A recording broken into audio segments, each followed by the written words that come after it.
আমার কথাটা একটু শুনুন, প্লিজ রাগ করবেন না। দেখুন, খুব অসুবিধায় না পড়লে কি কেউ কারোর বাড়িতে এইভাবে এসে অসুবিধায় ফেলে? কি করে বলছেন? পুজো আশ্রার দিন আপনি খুন খারাপের কথা বলতে এসেছেন, এটা অসুবিধা হবে না? খুন? খুন হয়নি তো। হয়নি তো হবে? বাড়িতে পাখা আছে তো? কেলেঙ্কারি, মা তো আবার সেই পাখার ঘটনা নিয়ে পড়েছে। পাখা মানে? হ্যাঁ আছে। ব্যাস, তবে আর কি? ঘাড়ের উপরে পাখাটা পড়লো, ব্যাস মারা গেল? না মানে মা মা মা, আমি কথা বলছি ওনার সাথে। নমস্কার, আমি পরমা মিত্র। বলুন। তুমি তুমি কথা বলবে? বাড়িতে এত বড় একটা পুজো হয়ে গেল, অতিথির মতো দুই বউতে এসে অঞ্জলি দিয়ে চলে গেলে, প্রসাদ বিতরণ, বাড়ি বাড়ি প্রসাদ দেয়া, এগুলো কে করবে শুনি? যা বাবা, মা তো পুরো পাল্টে গেল রে। বৌমনিকে পুজোর কাজে হাত লাগাতে দেবে না বলেই আমাদের সকাল থেকে খাটিয়ে মারলো। আর এখন মা, আমি আসলে বেশি কথা বলো না। বাকি যে প্রসাদগুলো আছে ওগুলো বিতরণ করার ব্যবস্থা করো। এসো এসো। মা বলছি যে আমরা সবাই মিলে দিয়ে দিচ্ছি। দিদি ভাই, তুমি বরং কথা বলো না। না, এসো এসো। শাশুড়ি কে?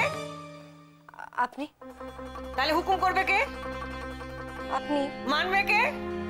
দিদি ভাই। তাহলে বড় বৌমা, ওই বাকি যে ফলগুলো আছে না, ওগুলোকে কাটো, কেটে তুমি প্রসাদ করে সবাইকে বিলিয়ে দাও। আচ্ছা, বলছি যে একটু এসো না, এসো, বটিগুলো দাও। আমরা বরং কেটে নি, দিদি ভাই সবাইকে দিয়ে দেবে। দাও তো, দাও দাও।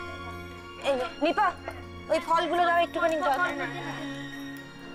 এই থালাটা দিদি ভাই, আমি একটা নাটক করবো, ঠিক আছে? সেই ফাঁকে তুমি পালিয়ে যাবে, কেমন? কি করবি তুই? দেখো।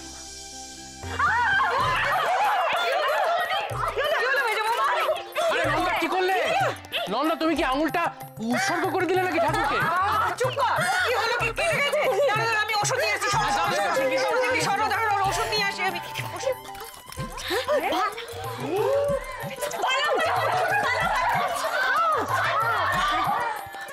আপনি আমার সাথে বাইরে আসুন। Tata tata tata. মেজে মারবো, খুব ভালো প্ল্যান বার করেছো তো। দারুণ। আমি ওষুধ নিয়ে এসেছি। সরো সরো সরো সরো, সরে যাও, সরে যাও। কই দাও দাও, মেজো মামা দেখি হাতটা, দেখি হাতটা, দেখি হাতটা দেখো। মা ঠিক আছে মা। না না, আমি ওষুধ তুলো নিয়ে এলাম। দাও দাও, হাতটা দাও।